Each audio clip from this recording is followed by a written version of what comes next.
quick shout to Julian, who says, "Hi, James, I could tell you a joke about trickle-down economics, but you probably wouldn't get it." Just think about it for a minute, all right? So here is the idea behind trickle-down economics. Tax cuts benefit those who pay the most tax. The more tax you pay, the more you benefit from a tax cut. This is not complicated. This is not rocket science, right?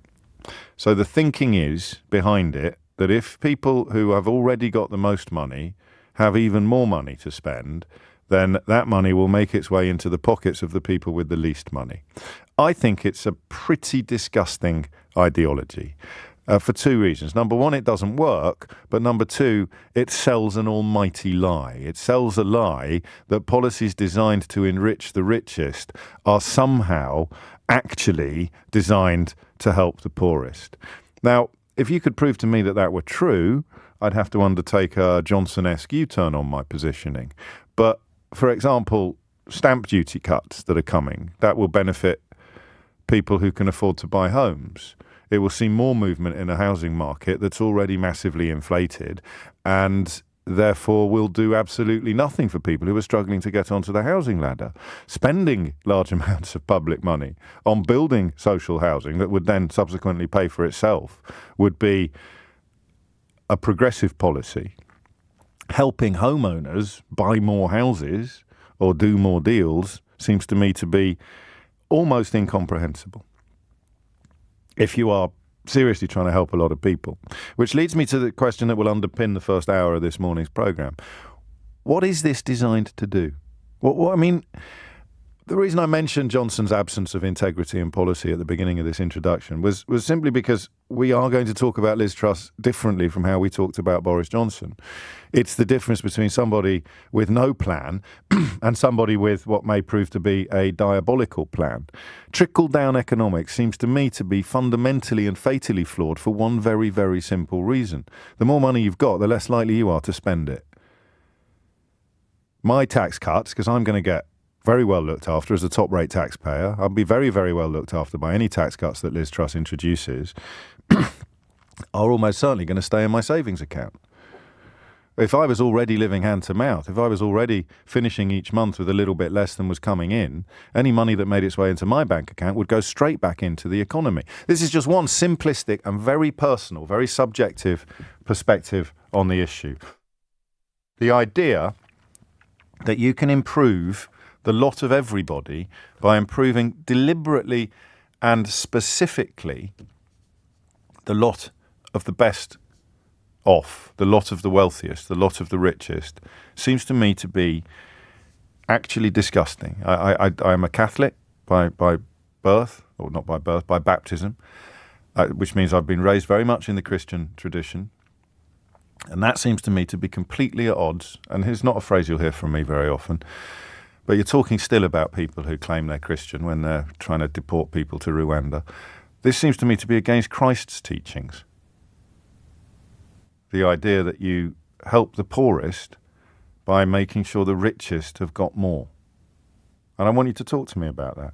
0345 6060 973.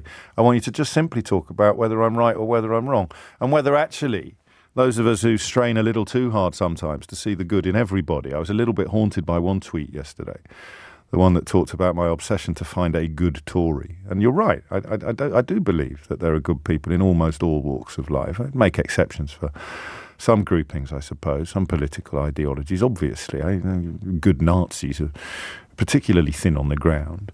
But those of us who do, because it's a much healthier way to live your life, strain to see the good in everybody, perhaps need to turn it down on a day like today, because trickle-down economics is as ghoulish and as greedy and as gross as it appears. It's not something that becomes less offensive the more you understand. It's not something that gives up its gifts the deeper you dig into its detail. It's something deliberately and disgustingly designed to take a topsy-turvy society and put even more corn in the sacks of the wealthy, while claiming that it will somehow trickle down from a sealed sack into the begging bowls of society's poorest people.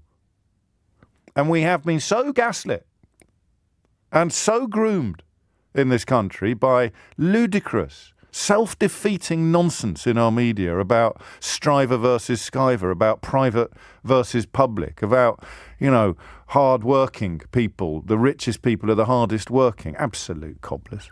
Absolute nonsense. But it has been so successfully perpetrated upon our people for so long that now it reaches its apotheosis. A government that will absolutely, unapologetically commit itself to the idea that we help fix a tanking economy by making sure the richest people in it have got even more money than they had yesterday. Go on, riddle me that. 0345 6060 973 is the number you need. And you have to be honest with me, I think. Don't you? Look, I'm a top-rate taxpayer. And I hate this policy. That makes me a champagne socialist or a virtue signaler or whatever the word is this week to describe people who benefit from unfairness and therefore abhor the unfairness. But who is this designed to appeal to? You know who it's designed to appeal to. You hear them on this radio station all the time. Designed to appeal to people who think that they've worked harder than everybody else and that's why they're landlords. Or they've worked harder than everybody else and that's why they're rich. No matter that they were often born 3-0 up, they think they've scored a hat-trick. They think the unfairness is justified. Or they think that a rich man belongs in his castle and a poor man belongs at his gate. Even the poor man will sometimes believe this because God made them high and lowly and ordered their estate. So who is this designed to appeal to? Not just to the people who will benefit from it, the people who pay a lot of tax because they earn a lot of money. It's also designed to appeal to the people, and this is the bit I've never understood. It will also appeal to the people who will never, ever get a piece of the action. The temporarily frustrated millionaires, as John Steinbeck called them. The people who will always be on the wrong side of Easy Street, but who want the people on the right side of Easy Street to get all the breaks and all the tax cuts and all the bonuses and all the benefits, because one day, I could be on the right side of unfairness. And those are the people, I think, that fascinate me the most. Someone asked me the other day, what did you talk about before Brexit and Boris Johnson? And I struggled to remember. But if you did listen to the programme back in those days, you'd have heard that Steinbeck quote 1,000 times. There was no such thing as poverty in Dust Bowl era America.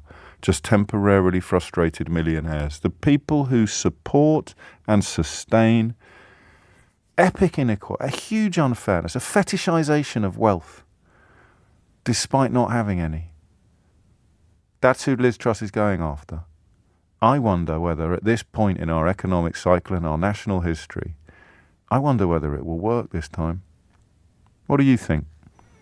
What do you think about a policy that is designed to further enrich the richest members of our society, but is being sold to you as a way to help the poorest? Give me a call. Go on. Especially if you've never phoned me before. I'd love to hear some fresh angles on this, some new voices. Hit the numbers now. You will get through. 0345 6060 973.